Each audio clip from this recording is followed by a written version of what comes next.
Vous connaissez cette chanson? C'est le début de la Champions.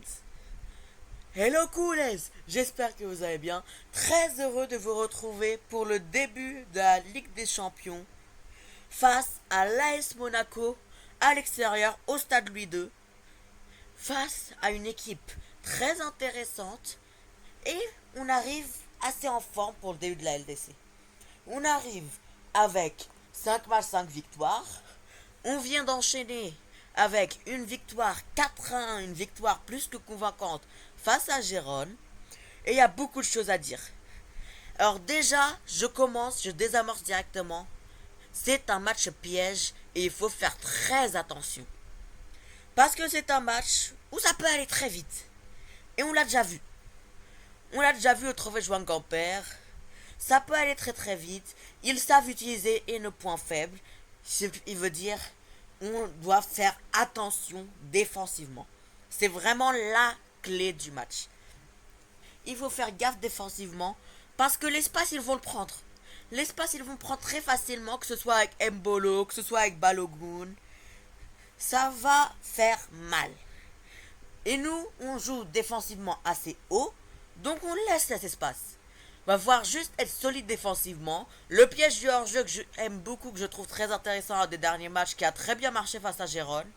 Je pense qu'on peut le faire, j'ai confiance en l'équipe, mais faites très attention, parce que cette équipe de Monaco est très dangereuse, surtout chez eux. Bon, vous allez me dire que c'est pas la plus grosse ambiance du monde, hein, surtout en France, le stade Louis II, mais ça peut être compliqué, ça peut aller très très vite. Et surtout, on a quand même beaucoup d'absents, mine de rien. On a Olmo qui s'est blessé, c'est un mois si je me souviens bien. Donc ça va être sans lui pour ce soir, clairement, pour demain soir techniquement. Alors je tourne cette vidéo. Que ce soit pour Fermin qui s'est blessé à l'autre jambe en plus. Donc aussi, il sera clairement pas là. Que ce soit De Jong, on sait pas clairement encore quand il revient. Que ce soit Gavi, que ce soit Bernal qui, bon lui c'est fin de saison donc on va plus le voir. Gavi qui retourne vers novembre je crois, et je me souviens bien. Donc on a vraiment un manque au milieu de terrain actuellement. Mais on a quand même mine de rien un retour qui me fait très plaisir, le retour d'Ansu Fati. Bon, je vais pas lui demander à être titulaire, je n'ai pas forcément d'attente vis-à-vis de Fati. Mais quand même, ce qui fait que on a tant de blessés, c'est-à-dire que Flick va probablement passer Rafinha en 10 et il y a une place d'attaquant gauche à prendre.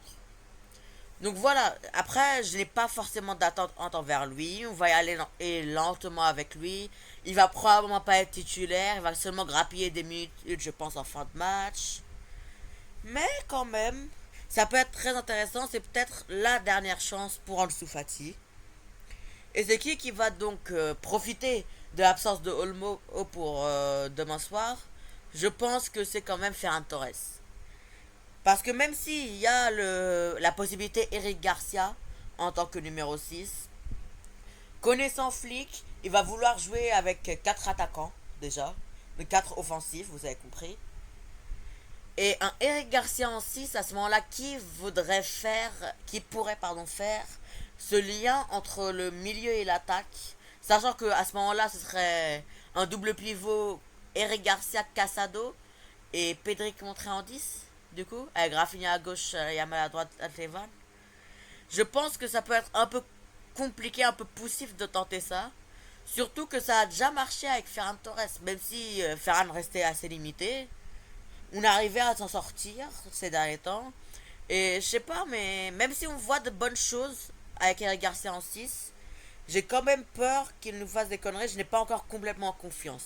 Dans tous les cas, vous allez voir dans le 11, dans mon 11 que j'aimerais voir. Alors, bah, comme je vous ai dit, c'est le moment de mettre la type, hein, on va pas se mentir. On va pas commencer à tergiverser avec les rotations en première journée de Ligue des Champions.